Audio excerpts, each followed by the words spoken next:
네, 해외여행했을 때 이 현지 식당에서 식사한 후에 팁을 얼마 줘야지 이런 고민해 보신 분들 많으실 것 같습니다. 그런데 이런 고민이 머지않아서 우리나라에서도 일상적으로 해야 할지도 모르겠습니다. 네, 택시 호출 플랫폼인 카카오택시가 팁 지불 서비스를 시범 도입했고 팁을 요구하는 식당이나 카페도 늘고 있다고 합니다. 뉴스캐스터 연결해서 팁에 대한 이야기를 나눠보겠습니다. 이민재 캐스터. 네, 출근길 인터뷰입니다. 오늘은 이준영 교수와 이야기 나눠보겠습니다. 안녕하십니까? 네, 안녕하세요. 네, 카카오택시도 그렇고 최근에 팁을 요구하는 곳들이 많아졌는데요. 그 이유를 어떻게 보십니까? 네, 기본적으로 이제 서비스 경제 자체가 글로벌화 되면서 서구의 소비 문화에 영향을 받은 측면도 있는 것이고요. 또 요즘에는 또 디지털 결제, 또 애플리케이션을 통해서 또 팁을 쉽게 줄 수 있는 수단들이 또 많아졌다 이렇게 또 볼 수가 있습니다.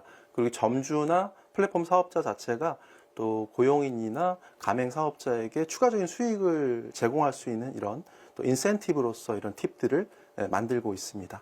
네, 그런데 우리나라에서의 팁 문화는 아직 많이 낯섭니다. 팁을 요구하는 게 법적으로 문제가 되는 걸까요? 네, 기본적으로 우리가 자발적으로 팁을 주는 거에 대해서는 법적으로 금지를 하고 있지는 않습니다. 하지만 이런 것들을 강제할 때는 법적으로 문제가 될 수가 있다는 거죠.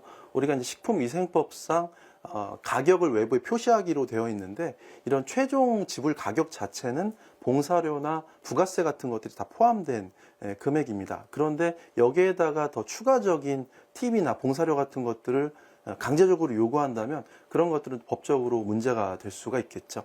네, 그렇다면 팁은 강요일까요? 호의일까요? 네, 기본적으로 우리는 팁에 대해서 자유와 또 호의, 뭐 이런 관점으로 작은 어떤 베풀면서 이제 시작이 되는 것이죠. 이제 그런 것들이 이제 너무 또 요즘에 이제 배달비 같은 것들이 고착화되는 것처럼 팁도 반복되면 고착화될 수 있다는 우려 같은 것들이 많이 나타나고 있습니다.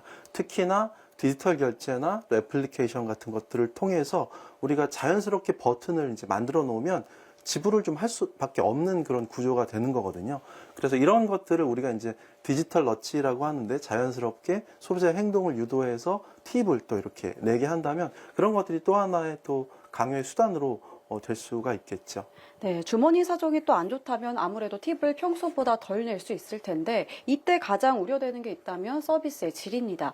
팁 문화에 좋은 점과 나쁜 점이 있다면 말씀해 주시죠. 네, 기본적으로 우리가 팁을 통해서 친절이라는 좋은 점, 이런 서비스 같은 것들을 선순환적으로 증대시킬 수 있다는 그런 장점이 있습니다. 하지만 이런 것들이 잘못됐을 때는 팁의 어떤 딜레마 현상으로 나타나는 건데 미국에서 이런 현상들이 많이 나타나죠. 길트 티핑이라고 해서 팁을 주지 않았을 때 느끼는 죄책감 같은 것들, 또 팁으로 인한 팁 피로감 같은 것들, 또 팁을 좀 적게 줬을 때 또 인색하다라고 이제 받아들여지는 팁 수치심 같은 것들이 많이 언급이 되고 있습니다. 그래서 이런 것들이 너무 강요가 될 때는 사실은 좀 문제가 될 수 있다. 이렇게 볼 수가 있겠죠. 네, 마지막으로 정말 우리나라의 팁 문화가 정착할 수 있을지 한 말씀 해주시죠. 네, 기본적으로 우리나라에서는 상거래상의 어떤 정서나 제도적인 측면에서 볼 때 좀 도입되기 쉽지 않은 부분들이 많이 있습니다. 우리나라에서는 정찰 가격제나 고정 가격제 같은 것들이기 때문에 이게 이제 팁을 제공해야 된다고 한다면 일종의 유동적인 가격이잖아요.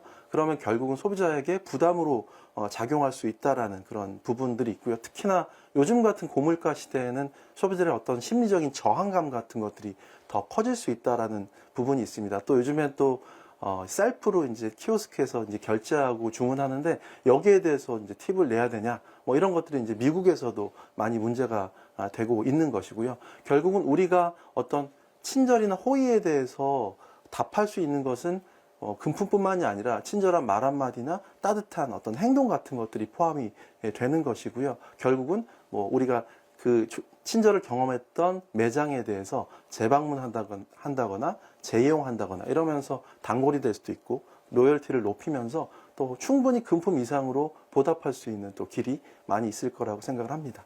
네, 오늘 말씀 고맙습니다. 지금까지 출근길 인터뷰였습니다.